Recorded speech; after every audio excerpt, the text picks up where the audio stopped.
chapter 3, page 97, and we are adding and subtracting fractions with common denominators. And that means that if you've got 1/4 plus 1/4, it will equal 2/4. The denominator will stay the same. And 2/4 obviously equals 1/2. So if you can't visualize it like we did with the circles, you can do shade in 1/4 of a circle and then shade in another quarter of the circle and then clearly see it is in fact 1/2 of that circle. So I want you to go ahead and solve with common denominators the next few problems, and we will see each other on the next page. Be sure to subscribe, ring the bell, get a book, and all that good stuff. Okay. Oh, and my name is Susan. Right. Okay. Page 98, and we are adding, excuse me, and subtracting fractions with common denominators. Now, the example 1/2 plus 1/2, everybody will immediately say, okay, that's 1. But what's great is when you add the numerators, you get 2. When you add the denominators, you get 2, and we get that magic 2/2 number, or x over x, any number over itself equals 1. I don't have a subtraction example in here, but it is as easy as the addition. The first problem 5/6 minus 4/6 is 1/6. So 5 minus 4 over 6. All right, we'll see you on page 99. Great, we're on page 99, adding and subtracting with uncommon or unlike denominators. In the example 3/4 plus 1/2, we're going to create the 4 as our common denominator. So multiplying 1/2 by 2/2 gives us 3 plus 1 times that 2 over 4, giving us 5/4, or simplified 1 1/4. Simplify as much as you can throughout this book. It's good practice, and your teachers like things simplified when they get the right answers. Let's go on to subtraction problem at the bottom here. The top one is the rule for adding, which is the same as the subtraction rule, except for subtraction is subtraction. So we've got two numbers, 4 and a 5 as a denominator. We're going to have to multiply them together to come up with that common denominator. That would be 20. So the 3 is multiplied by 5, and the 1 is multiplied by the 4, allowing for that equivalency to have 20 as our common denominator. And then we take 15 minus 4 gives us 11, 11/20. And you can also line them up vertically if you don't like them horizontally. Just do whatever feels the most comfortable for you. Let's go on. Thank you. Okay, so we're on page 100, and we are adding fractions with unlike denominators, just like we did in page 99, where we went through the proof of it. So here we are again, same kind of problem. So 2/5 plus 1/3, the lowest common denominator, in fact, is 15. Convert both of the fractions into 15ths, right? So 5 times 3, 2 times 3, plus, again, 15 on the bottom on the denominator, and 1 times 5. So if we're making this all 15s, we got 3 over 3, 5 over 5, and then simplifying 6/15 plus 5/15 equals 11/15. So I want you to add or subtract these fractions with uncommon denominators. And the first 3 are addition, second 3 are subtraction.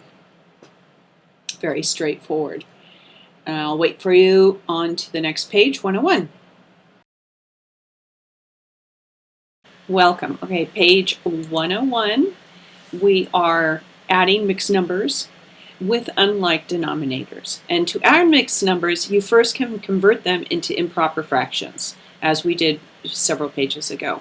Then you can add them like you would any normal fraction. And you can also convert the fraction and then add the whole numbers at the end. Okay, that's another strategy. So in this first strategy, we're just working out the whole first mixed number down to 65th 20th, plus the next mixed number, 2 4/5, using the common denominator 20. I don't know, do you all have a hard time pronouncing some of these words? I always have, even though I've taught math forever. But yeah, okay. Anyway, so the next strategy is just very vertical. So 3 1/4 and 2 4/5. Now, what I've done here is I've just made the fractions with common denominators, so I can add up my fractions and then add up the whole numbers as I suggested before. So 1/4 and 2/5 common denominators at 20. So 4 times 5, 1 times 5. Yeah. 5 times 4, 20. And 4 times 4, 16. So now we have 5 21/20ths. And then to convert the 21/20ths into 1 1/20ths, we end up with 6 1/20ths. I hope you can follow that. Let's go ahead and solve using either of these strategies and choose the one that is easier. If you want to leave feedback for me and let me know if the examples work for you, I can go back and we can do this differently. There's a lot of different ways to study math, to learn math. There's not one good way. There's a bunch of ways. And I want you to choose which strategy works best for you. Okay? Let's go on. Page 102. On page 102, what we are doing here is subtracting mixed numbers, right? So strategy 1, convert to an improper fraction. Strategy 2, convert the fractions, then subtract the whole numbers. So very similar to the addition side. And choose which strategy will be the easiest for you, for sure. I'm going to go down to the bottom here, and we're going to look at the 5th problem, or the second row, second problem. 10 minus 2 3/10. Okay? How are you going to convert this 10? There's a hint at the bottom. It's like our example here. I really want to walk this through with you. So 10 equals 9 10/10. Now remember, 10/10 is 1. So if we've got 9 5/5, that's also 10.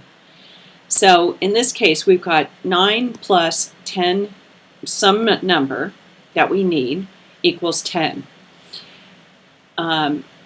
If we look at this, we're going to be using the denominator 10, so let's use 9 10/10. So 9 10/10 minus 2 3/10 equals, right, 7 7/10. Does that make sense? We can do the same with the 7, the next problem over, and the 7 can be renumbered as 6 5/5. 6 5/5. So if you got 6 5/5 minus 4/5, you're leaving us with 6 1/5. Okay? All right. Go ahead and do the rest of the problems, and we'll go on to page 102. We'll get some more experience with this.